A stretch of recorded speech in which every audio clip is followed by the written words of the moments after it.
tua voz, teu falar me encantou. Quis seguir, caminhar e saber pra onde vou. Eis-me aqui, minha dor. Muito obrigada.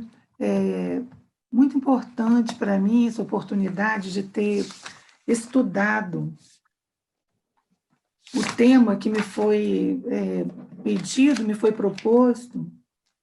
Eu não tenho tanta experiência de palestra, já fiz algumas, com certeza, mas eu não gosto de me colocar, né? Vou fazer uma palestra, domino um determinado assunto. Sempre que me pedem que trabalhe um determinado assunto, eu tomo como uma oportunidade de estudar, né? E o estudo compartilhado é muito gostoso, né? Então, eu quero que vocês fiquem bastante à vontade. Eu não estou acostumada, ainda não tinha feito nenhum estudo aqui com vocês. Eu não sei exatamente o formato, conversei um pouco com o Edson hoje, mas se no final, ou durante até o estudo, em algum momento, alguma dúvida surgir, ou se não ficar claro aquilo que eu falar, ou se alguém puder acrescentar algo que venha enriquecer, né, o conhecimento, seria de muito bom tom para mim, eu aceitaria de muito bom grado. Né? A parábola dos servos bons e maus, e a bibliografia sugerida é do livro Parábolas e Ensinos de Jesus, de Caibar Schutel.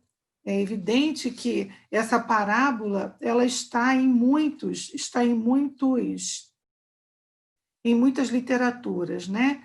E nós vamos encontrar também no Evangelho segundo o Espiritismo, o estudo dela nos faz refletir muito sobre o momento que nós estamos vivendo e a oportunidade que temos enquanto trabalhadores de uma doutrina tão rica e tão esclarecedora de sermos verdadeiramente servos do Senhor. Eu vou pedir licença para ler a parábola, né, que é rica. Eu li algumas vezes e a cada vez eu percebia um detalhe, percebia a, a riqueza desse ensinamento. E ela começa assim: quem é, pois, o despenseiro fiel e prudente, ao qual o Senhor confiará a direção de sua casa, para que em tempo devido distribua o alimento? Bem-aventurado aquele servo a quem o seu senhor, quando vier, achar assim fazendo. Em verdade vos digo que lhe confiará todos os seus bens. Mas se aquele servo disser no seu coração: meu senhor tarda em vir, e começar a espancar os criados e as criadas, a comer, a beber e a embriagar-se, virá o senhor daquele servo no dia em que o não espera. Detalhe: o Senhor chegará num dia em que o servo não o estará esperando, e numa hora que ele não sabe, e separá-lo-á e porá a sua parte com os infiéis. E aquele servo que soube a vontade do Senhor e não se preparou, nem fez conforme a sua vontade, será castigado com muitos açoites. Aquele, porém, que não a soube, ou seja, aquele que não soube a vontade do Senhor e fez coisas que mereciam castigos, será punido com poucos açoites. A todo aquele a quem muito é dado, muito lhe será requerido, e a quem muito é confiado, mais ainda lhe será exigido. Tem uma parte aqui no meio que ele diz assim: e aquele servo que soube a vontade do Senhor e não se preparou, nem fez conforme a sua vontade, será castigado com muitos açoites. Aquele que não soube, não sabia, não se preparou, fez coisas erradas, será castigado muito menos. Aquele que sabia desde o início a proposta do Senhor, o que o Senhor esperava dele, foi o que mais foi cobrado. E na primeira frase da parábola, né, o primeiro pensamento diz: o Senhor confiará a direção de sua casa para que, em tempo devido, distribua o alimento. Eu fiquei, depois de ler algumas vezes, meditar, eu fiquei imaginando, né, trazendo, né, lembrando que essa parábola foi trazida por Jesus e que Jesus, em tudo que ele trouxe, em cada detalhe havia uma lição, um propósito maior. Eu fiquei imaginando, né, tentando, pedindo inclusive a orientação dos espíritos, que alimento seria esse? Esse alimento tão importante que o servo ficou incumbido de distribuir. Esse alimento seria distribuído no tempo certo, ou seja, no tempo, se esse alimento estaria em determinado momento pronto para ser servido, ele foi, né? Lembrando outras parábolas de Jesus, ele foi semeado, né? Ele foi semeado, né, trazendo para o momento, para o que Jesus trouxe de missão, que ele veio, a grande missão que ele cumpriu entre nós e ainda cumpre no seu trabalho imenso de nos evangelizar. Essa semente foi lançada sobre a terra e, em um momento, ela germinou e ela se transformou numa planta, numa árvore, ou num vegetal pronto para ser colhido, e esse alimento foi preparado. E esse servo, ele ficou incumbido de levar esse alimento a todos aqueles que dependiam dele, aqueles que precisavam desse alimento. Então, é uma missão que foi dada ao servo, àqueles servos fiéis, pelo seu senhor. A responsabilidade daquele alimento que já tinha sido semeado, que já tinha sido, no caso, cultivado, cuidado, irrigado, adubado, e já no ponto de ser consumido, aquele servo teria a responsabilidade de compartilhar, de distribuir com todos. É uma responsabilidade muito grande, né? A gente é o Senhor, imagina, o Senhor não estaria presente, mas nós estaríamos convictos, né? Aqueles, vamos nos colocar na posição do servo, daquele que ficou com a incumbência de compartilhar aquele alimento. Que alimento é esse? Não sei se vocês já, sabendo do tema, se em algum momento se preocuparam em buscar, né? Se já estudaram um pouco, se já leram alguma coisa a respeito. Mas a gente traz sempre, sempre para a nossa própria vida, para a nossa missão. Ah, Selma é uma missionária? Selma não, todos nós somos pequenos missionários, né? Nós não somos ainda, apesar de lutarmos, eu tenho certeza que todo mundo que está aqui nessa noite está trabalhando pela sua iluminação, está trabalhando para ser um ser melhor, para ser um ser iluminado. Então, todos nós temos missões. E aí nos colocamos no papel, na condição do servo, com a incumbência de levar esse alimento. Que alimento é esse? Trazendo para a nossa realidade, essa parábola, que está já no livro do Evangelho segundo o Espiritismo, lá no capítulo 18, a partir do item 10. Essa parábola é tratada também no Evangelho. Aquele a quem muito se deu, muito será pedido.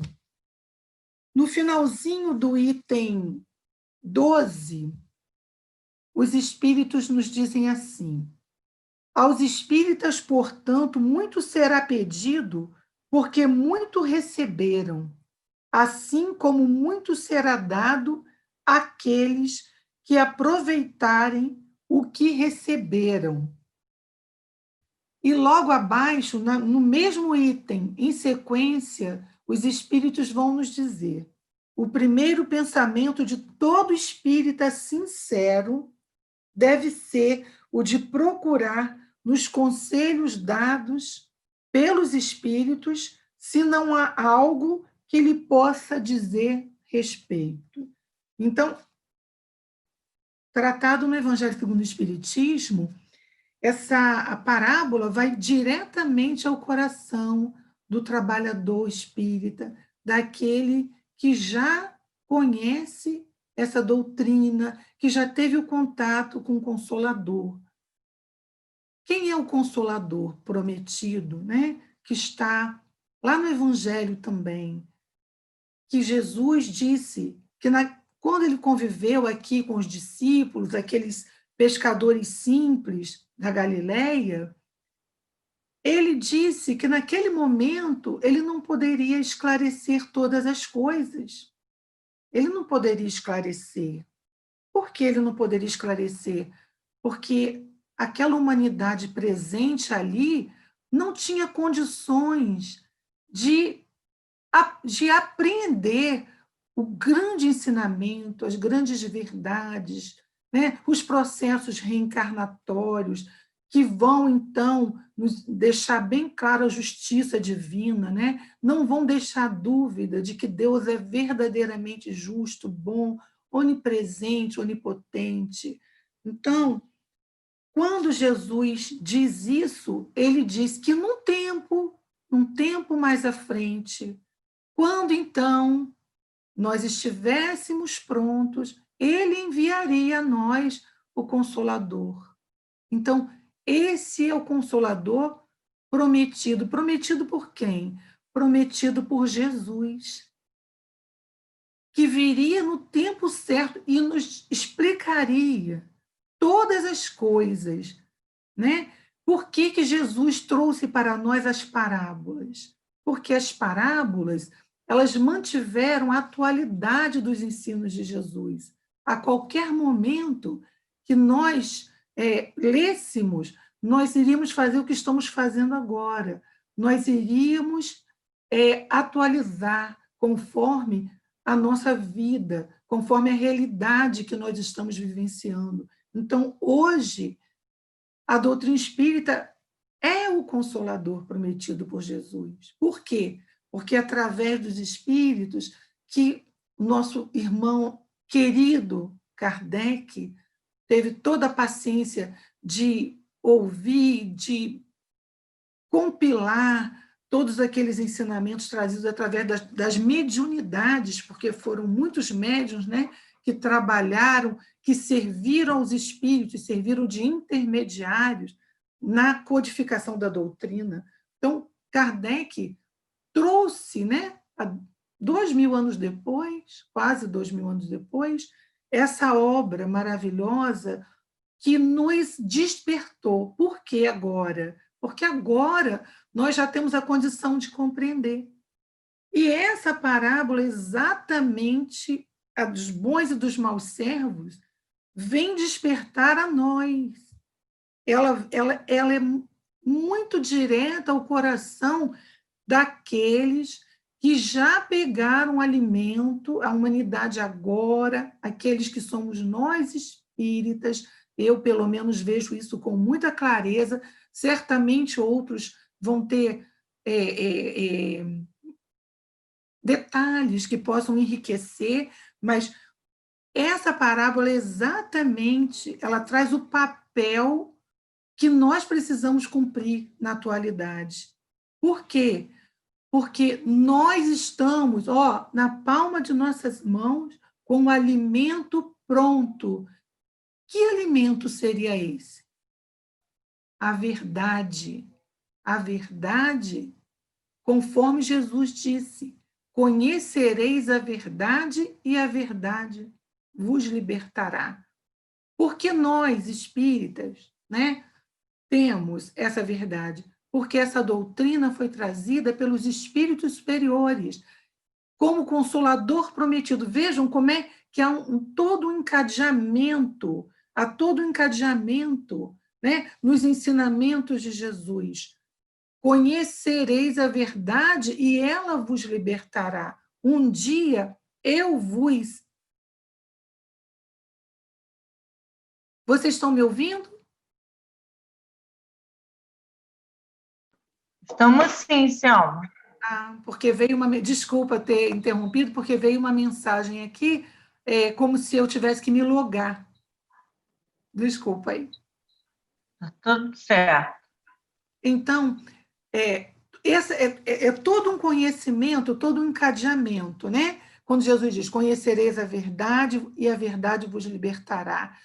Hoje eu não posso dizer tudo, mas um dia eu vou mandar o Consolador, né, que vos explicará todas as coisas.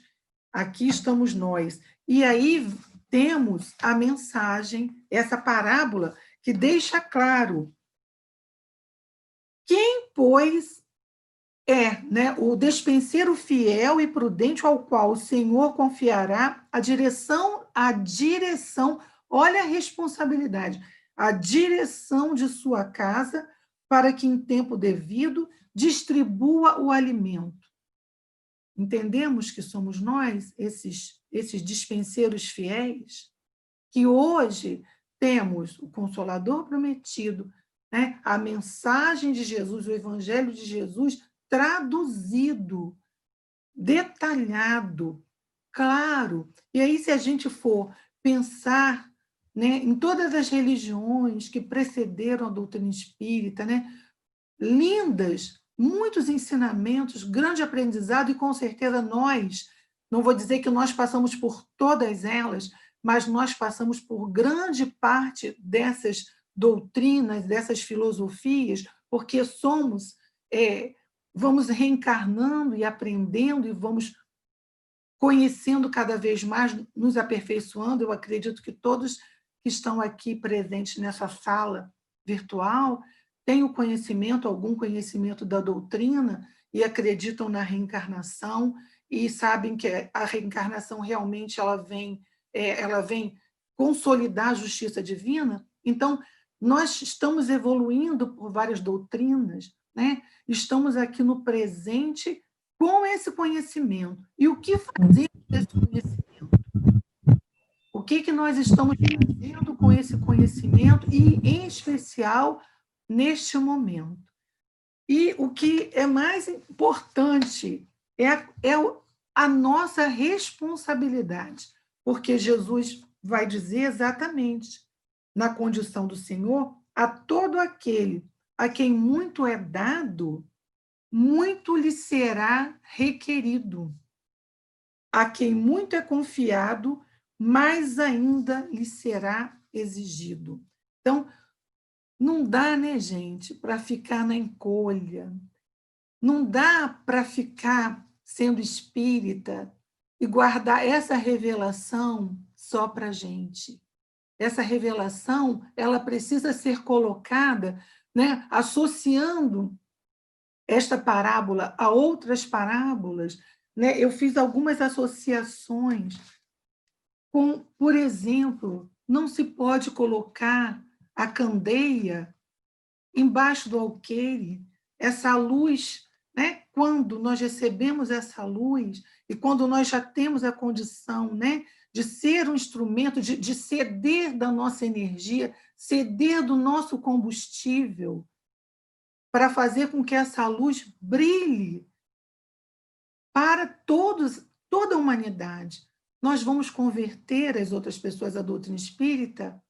Não necessariamente, mas levar a filosofia espírita, levar a ciência espírita, né?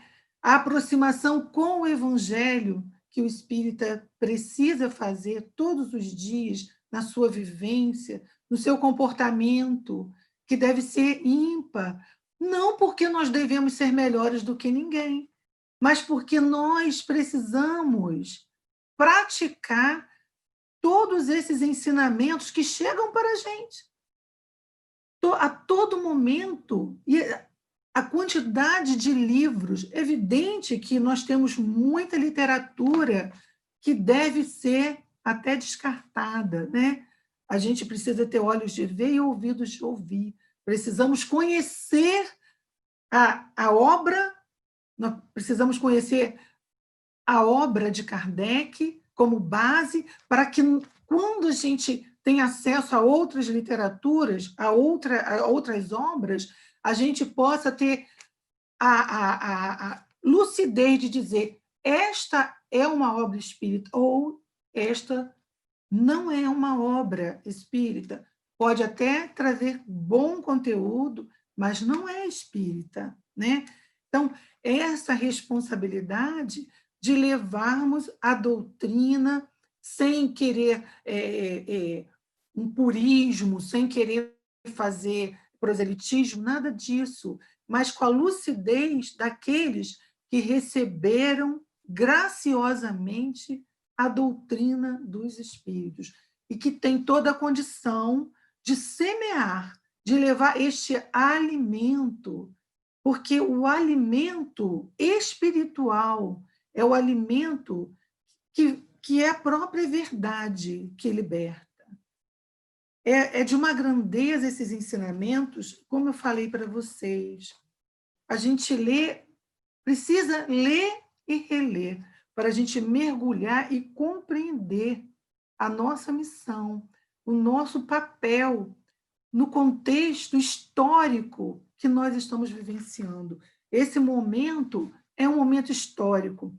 Agora, semana passada, conversava com o Geraldo Tomás, numa de nossas reuniões, assim, que o Geraldo Tomás também tem um trabalho dentro do Vicente de Paulo. Não sei se todos conhecem, o Geraldo é o presidente da União Espírita, e ele nos dizia o seguinte: estou fazendo uma agenda, colocando tudo o que está se passando neste momento, para que outros que venham depois de mim, para que a minha descendência possa se incumbir de divulgar, porque este momento é um momento muito especial. Este momento da pandemia, este momento em que uma doença grave nos iguala, toda a humanidade. Não ficou país mais desenvolvido, país menos desenvolvido, todos estamos. É claro que num país com mais recursos, a doença é tratada talvez com mais agilidade, é sempre melhor você ter bons médicos, bons equipamentos, mas todos estamos no risco, todos, não tem ninguém diferente. Então, Geraldo nos disse isso, e realmente é muito profundo. É preciso que a gente registre esse momento que estamos vivenciando, é preciso que a gente não deixe morrer, que a gente não esqueça, para que a gente, daqui para frente, seja diferente, para que a gente possa viver de uma forma diferente, para que a gente possa se irmanar verdadeiramente.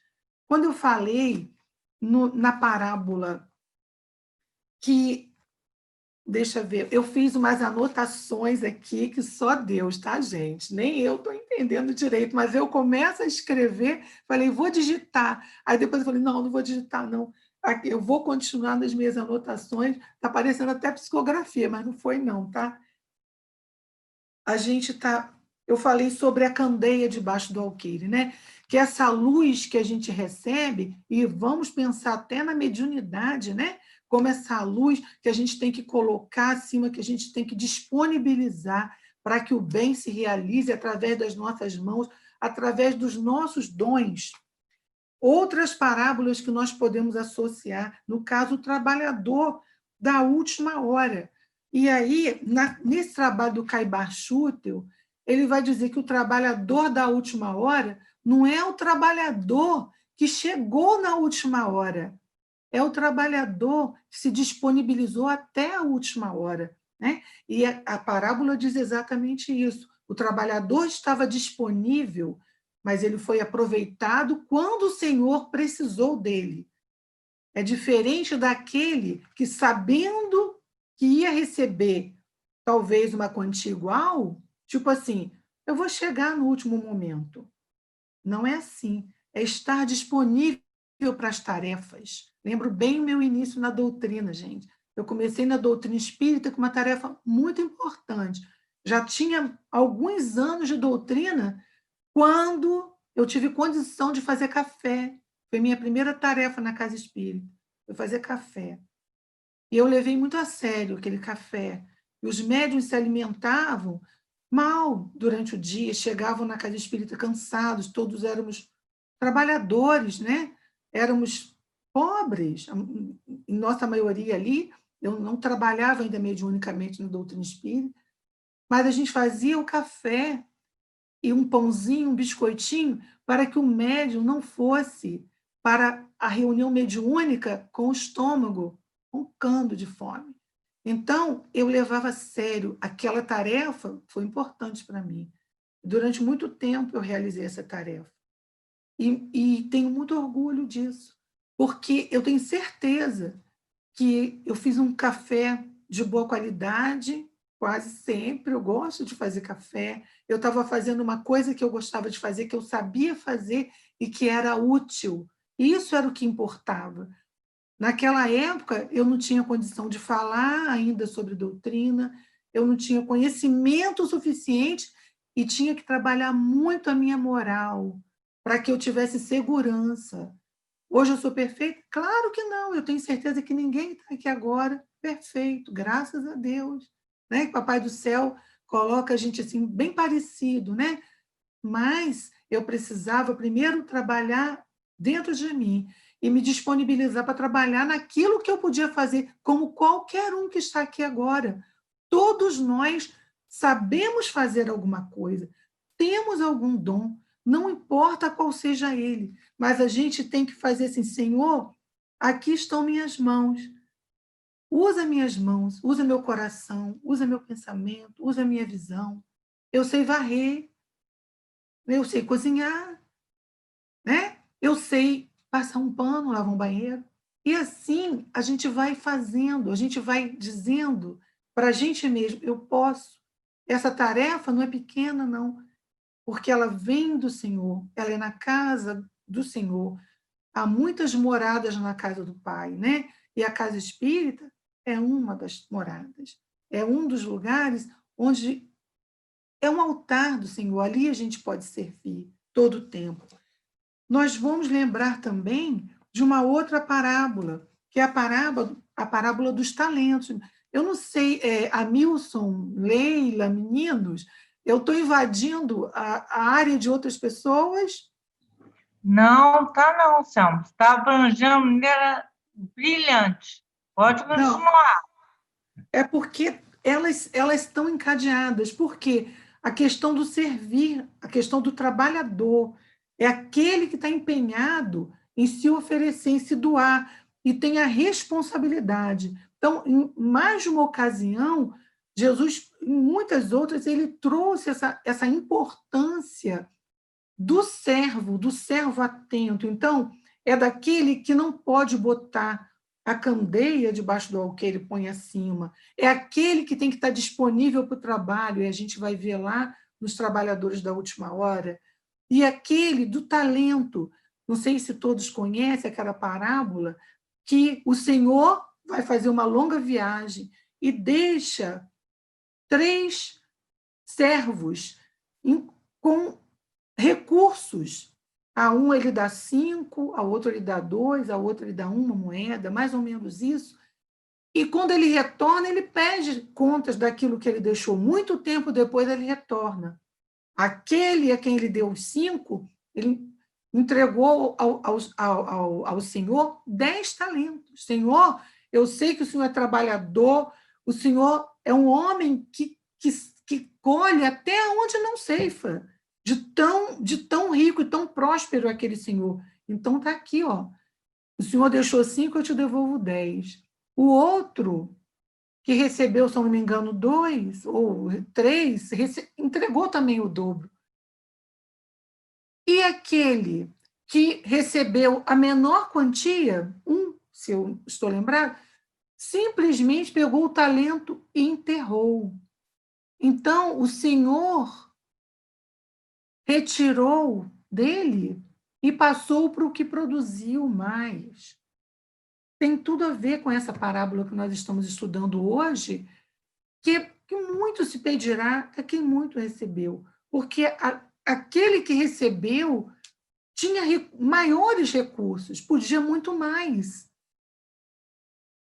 Lá nos talentos, aquele que recebeu pouquinho, ele temeu, ele não fez o que precisava fazer, ele não multiplicou sabendo que tinha um Senhor com tão grande capacidade, ele simplesmente enterrou o talento. Aí, durante muito tempo, eu acredito que muitos de nós, e eu me incluo nisso, pegamos o nosso talento e enterramos. Muitos de nós fazemos como nesta parábola dos bons e maus servos, simplesmente pegamos os recursos que são deixados pelo Senhor e queimamos. Queimamos como? Ao invés de cuidarmos da nossa vida espiritual, nós vamos simplesmente dar ênfase a tudo que é materialidade. A gente vai, inclusive, explorar aqueles de quem deveríamos cuidar na nossa casa, no nosso trabalho, nos nossos locais de convivência. Nós, ao invés de sermos aqueles que vamos alimentar, que vamos incentivar, nós abusamos, nós retiramos. E o ser humano vem, ao longo da caminhada, malbaratando recursos que são concedidos por Deus, porque a graça de Deus é abundante em todo o universo. E a gente não valoriza. Muitas vezes nós nos gastamos o nosso próprio corpo. Isso a gente vê por aí todo o tempo, a gente faz isso durante muito tempo, através dos vícios, né? Através dos excessos de toda a ordem, da alimentação, do sexo, né? No caso da bebida, do cigarro, das drogas, de todas as drogas, né? Lícitas e não lícitas, porque todas são ilícitas diante dos olhos de Deus, né? A gente fala lícitas e não lícitas pelas leis humanas, mas tudo aquilo que embota o pensamento, tudo aquilo que adultera o corpo humano, é ilícito diante da lei de Deus. Então, nós não podemos servir a dois senhores. Mais um conhecimento que vem no Evangelho, não se pode servir a dois senhores, não se pode servir a Deus e a Mamon, a gente precisa fazer uma escolha. Então, mais uma parábola que eu não tinha nem anotado, mas com certeza se enquadra bem, e a gente precisa definir a direção que a gente está caminhando, o que nós estamos fazendo de tudo que nós recebemos, porque momento chegará em que nós seremos cobrados, nós seremos, e já estamos sendo, né? E, mais uma vez, eu vou falar como espírita, como trabalhadora, e como tentando me modificar moralmente, que eu acho que é a luta de todos. Momento chega em que será pedido contas a nós todos do que fizemos dos recursos que nos foram entregues. E o Senhor, ele chega, como diz a parábola, numa hora, num dia, numa hora que nós desconhecemos. São circunstâncias que vão nos cobrar o que estamos fazendo da tarefa que nos foi incumbida.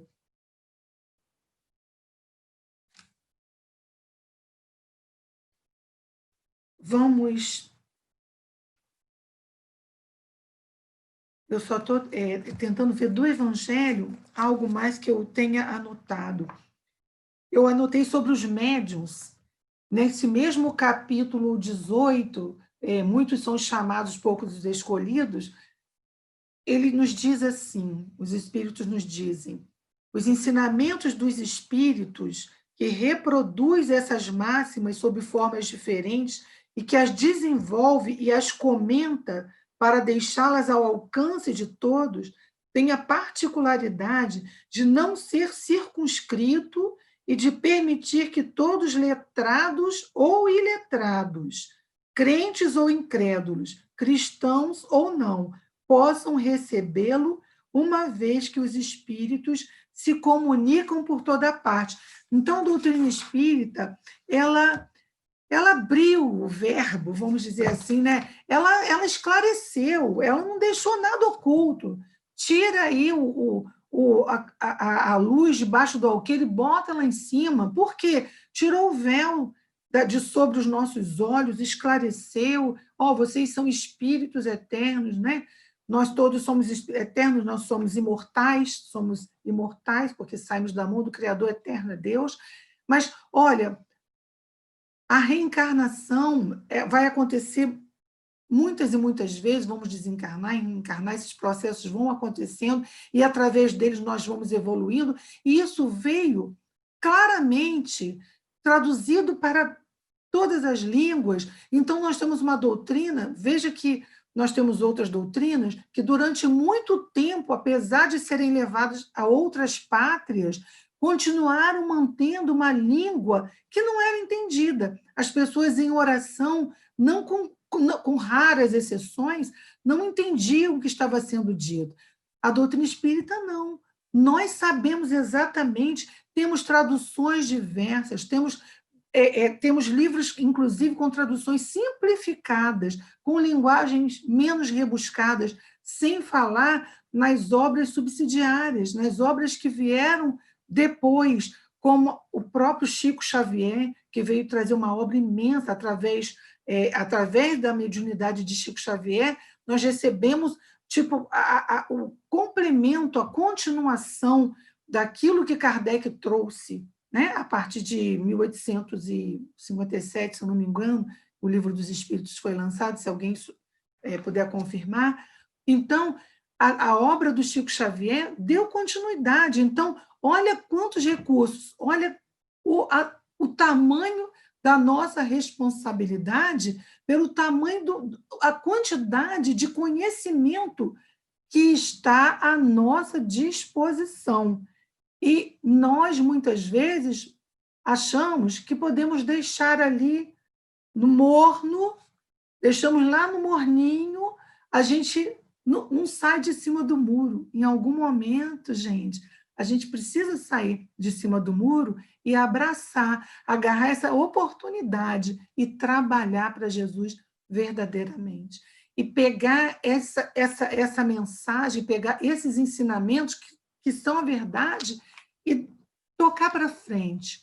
Vamos levar, não importa aqueles que não vão querer nos ouvir, aqueles que, de repente, vão nos chamar até de loucos, lunáticos, fanáticos, não. E, principalmente neste momento, as pessoas estão muito receptivas, porque a doutrina espírita nos explica claramente o que nós estamos vivenciando. Mas nem todas as pessoas, aliás, muitos, a doutrina espírita, os espíritas, somos um número muito pequenino, mas o nosso potencial é muito grande. E, através de nossas mãos e de nossos dons, nós podemos ajudar a muitas pessoas, sem querer fazer disso, sem querer nos envaidecermos disso, mas sermos úteis, trabalharmos para o nosso Senhor, que Ele vai nos pedir contas, o que estamos fazendo desse conhecimento. Dá uma olhadinha na hora que eu estou perdida. Até que hora, gente? Pode ser até as 20, mas você manda um tempo. Bom, nós temos também alguns complementos, até 15 para as 8 ou até as 8, pode ser? 20 horas, pode ser até as 8, Selma. Ok. Então, não sei se vocês conhecem, nós temos aqui o livro Consolador, que é uma obra que foi psicografada por Chico Xavier e vem por Emmanuel, né? O Espírito Emmanuel. Eu anotei algumas. Ele é feito todo de perguntas e respostas. É um livro fantástico. Ele ajuda muito no entendimento da doutrina. Ele vai falar do tríplice aspecto da doutrina espírita. Então, ele tem 3 partes. Ele é dedicado à filosofia, à ciência e à religião. E ele fala algumas coisas aqui interessantes que podem nos ajudar na interpretação dessa parábola. Então, lá no capítulo, na segunda parte, na questão 193, as respostas muitas vezes são muito grandes, eu não vou ler toda, não vou cansar vocês assim, mas não adianta, eu não gostaria de trazer com as minhas próprias palavras. Pelo menos um pedacinho eu vou trazer da resposta de Emmanuel. A pergunta é a seguinte: esse item aqui fala sobre o dever. Por quê? Porque essa parábola chama atenção ao servo fiel, né? Esse servo despenseiro e fiel. Fala do dever, né? Esse compromisso que o servo precisa ter para com seu senhor, né? Para que ele seja considerado um bom servo. Então, a pergunta 193 do livro Consolador, ela fala assim: a verdade, quando dita com sinceridade e franqueza rudes, pode retardar o progresso espiritual pela dor que causa? Fala a maneira como a verdade deve ser trazida a todos, né? A gente lembra de Paulo, quando Jesus, já desencarnado, Jesus aparece a Paulo e dá a Paulo a missão de levar o evangelho aos gentios. Vai e leva o meu evangelho, porque ele sabia que Paulo teria a linguagem, a maneira correta de levar aquele conhecimento naquele momento. Hoje nós também temos que saber como levar o conhecimento. Então, questionado sobre a maneira como essa verdade deve ser levada, Emmanuel diz assim: o coração é um trecho da resposta. O coração que retém uma parcela maior está habilitado a alimentar seus irmãos a caminho de aquisições mais elevadas. Veja bem, o coração que retém uma parcela maior está habilitado a alimentar seus irmãos. Isso, para mim, foi uma confirmação de que aquele alimento que é referido na parábola do bom servo é a verdade. Essa verdade é que vai alimentar o espírito. Então, ele continua assim: todavia, é imprescindível o melhor critério amoroso na distribuição dos bens da verdade. Esses bens devem ser fornecidos de acordo com a capacidade de compreensão do espírito a que se destina o ensinamento, de maneira que o esforço não se faça acompanhar de resultados contraproducentes. Olha que sabedoria!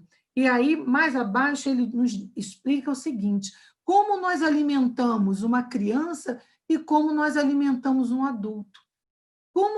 Quando a gente tem um bebê, a gente não pode levar ao bebê o alimento que a gente leva a um adulto.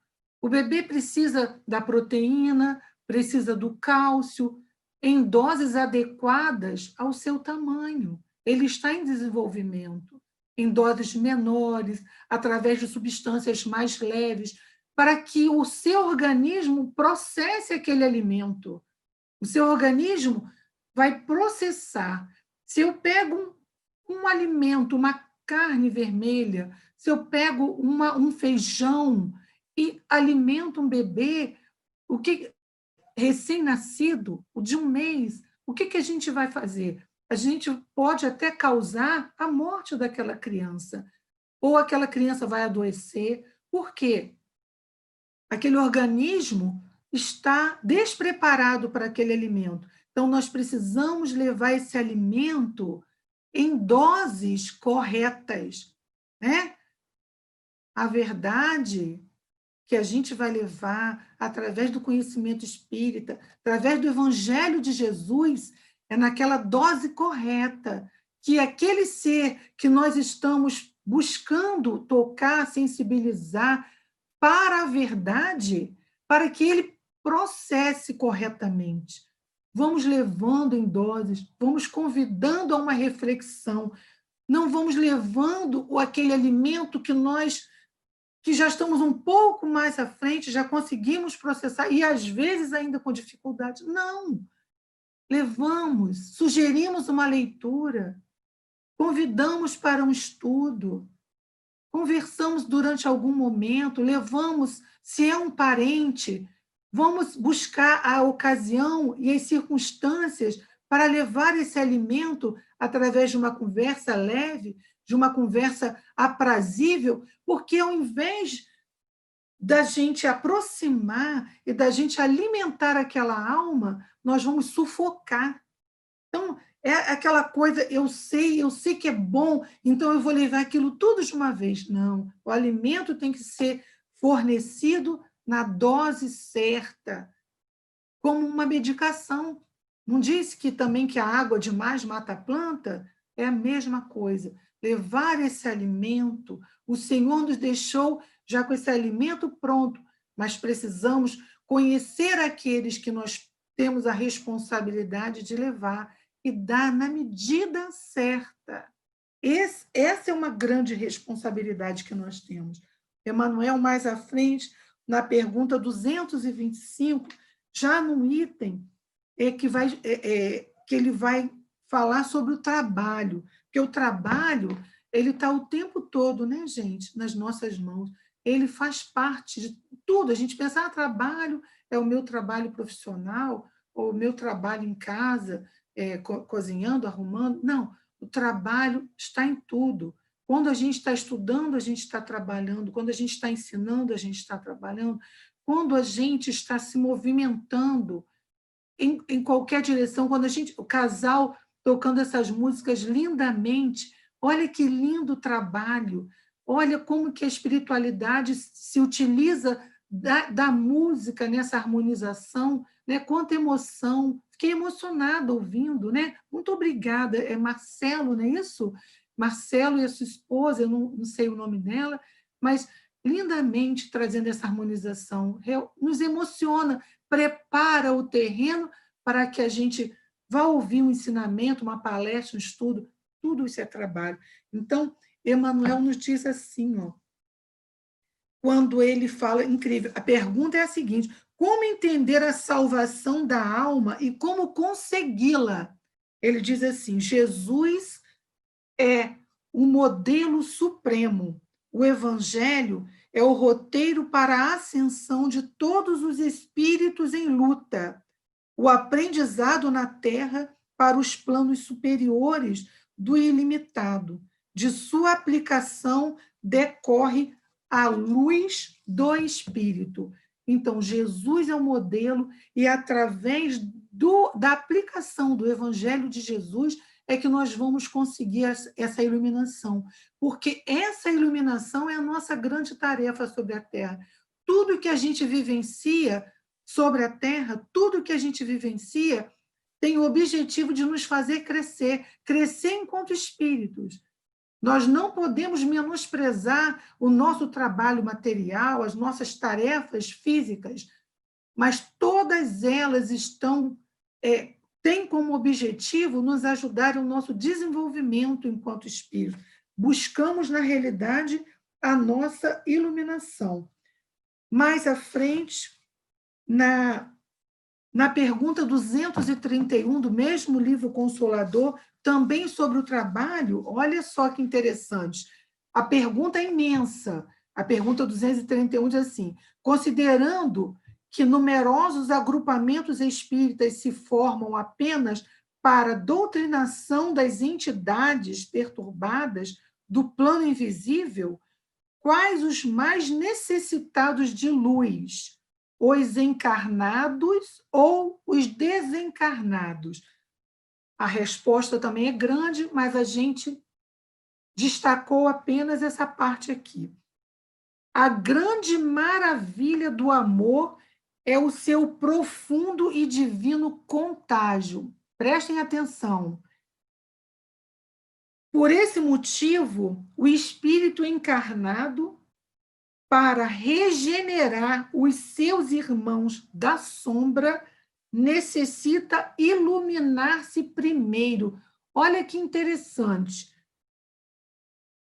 A grande maravilha do amor é o seu profundo e divino contágio, ou seja, o amor você passa, ou nós passamos, né, através do contágio. Para você passar amor, você tem que ter amor desenvolvido em seu coração. É preciso amar, né? Como diz a música, é preciso amar as pessoas como se não houvesse amanhã. Não é assim que se diz? Então, é preciso amar para contagiar o outro com o amor que a gente já trabalhou dentro da gente. Então, por esse motivo, o Espírito encarnado, para regenerar os seus irmãos da sombra, necessita iluminar-se primeiro. Ou seja, o amor contagia. Não adianta a gente querer ensinar o outro aquilo que a gente ainda não desenvolveu na gente. Não adianta querer impor moral se a nossa moral ainda está carente de ser trabalhada. Incitar ao estudo, sim. O que eu estou fazendo aqui é um convite. Quando eu trago trechos, primeiro, não há tempo hábil para a gente estudar um livro aqui, não é? Nem para esgotar essa parábola. Daria um seminário, vários seminários. Mas há um convite. Vamos estudar? Tem me ajudado. Eu sinto que, a partir desse estudo, eu vou me tornar um pouco melhor. Vamos melhorar juntos? Eu tenho certeza que vocês também têm muito a me oferecer. Vamos compartilhar aquilo que nós já conseguimos desenvolver? E esse bem-estar que eu estou conseguindo sentir nesse momento, eu quero transmitir para vocês. E o bem que vocês estiverem sentindo neste momento, é o que eu tiver conseguido estimular em vocês, eu estou recebendo. É uma sala virtual, mas não há limite para a irradiação do pensamento. Meu pensamento chega até cada um de vocês e eu recebo de vocês essa vibração de volta, não é? Então, eu sou grata a vocês por estarem me ouvindo. E o que eu quero passar para vocês é o meu melhor. E eu quero receber de vocês o melhor que vocês tiverem. Porque a gente só doa aquilo que a gente tem. Quero também compartilhar com vocês, para encerrar, dá tempo ainda de uma pequenina leitura, Leila. Dá sim, minha amiga. Pode ler. Olha, sinceramente, é muita coisa. A gente pensa assim, ai, como que eu vou falar? Até eu falei com o Edson, não sei, vou usar só uns 40 minutos, mas à medida que a gente vai falando, é tanta coisa que vem e a gente começa a estudar, é um universo.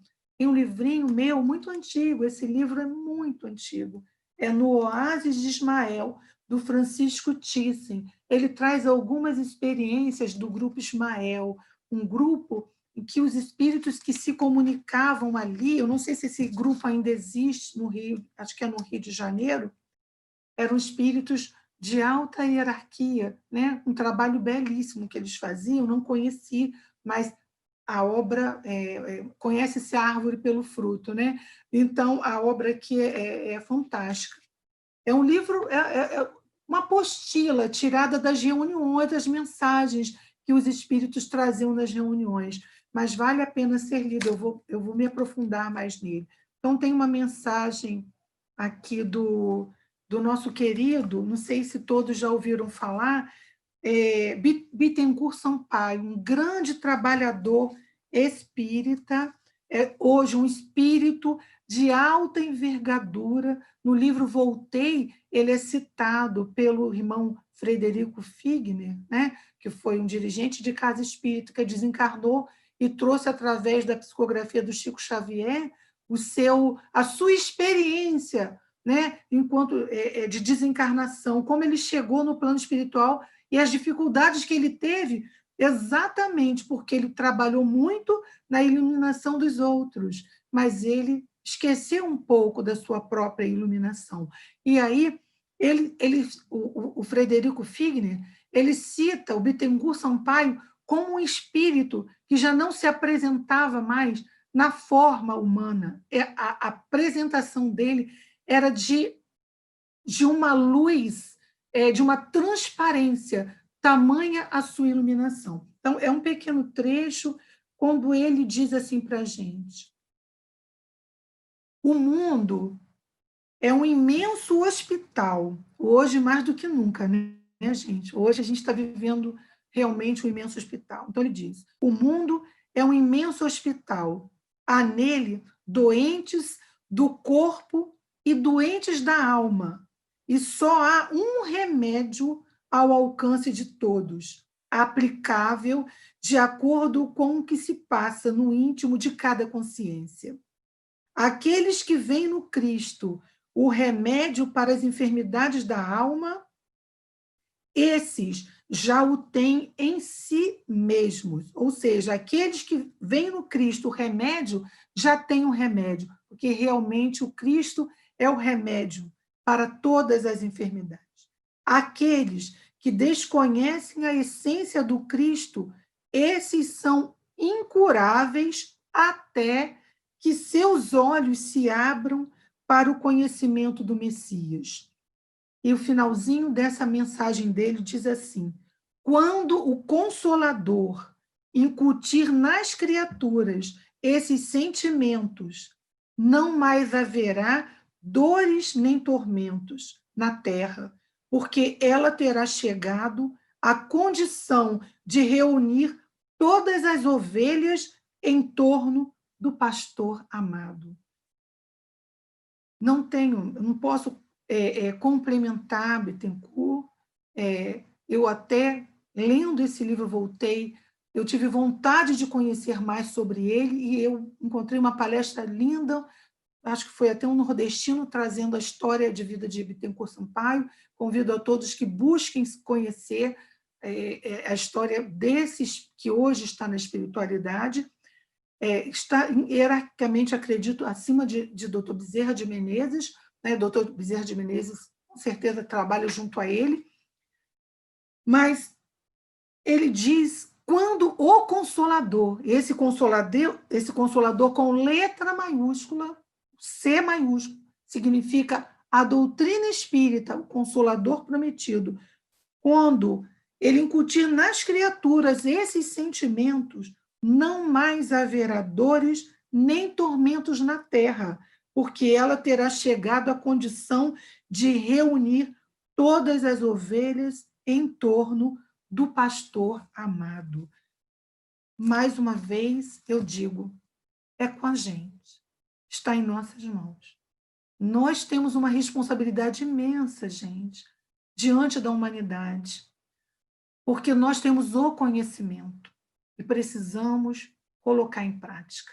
Então, eu peço a todos os guias de luz, né, os guias de cada um de nós, os mentores da casa do João Batista, os mentores da nossa casa espírita do Vicente, que possam nos abençoar o nosso propósito de realmente nos iluminarmos, de desenvolvermos cada vez mais o amor de Jesus dentro do nosso coração e abraçarmos essa doutrina como um grande caminho de luz que o Senhor deixou para todos nós. Muito obrigada pela oportunidade, que Jesus seja com todos. Muito obrigada. Eu ouvi tua voz, teu falar me encanta, que seguir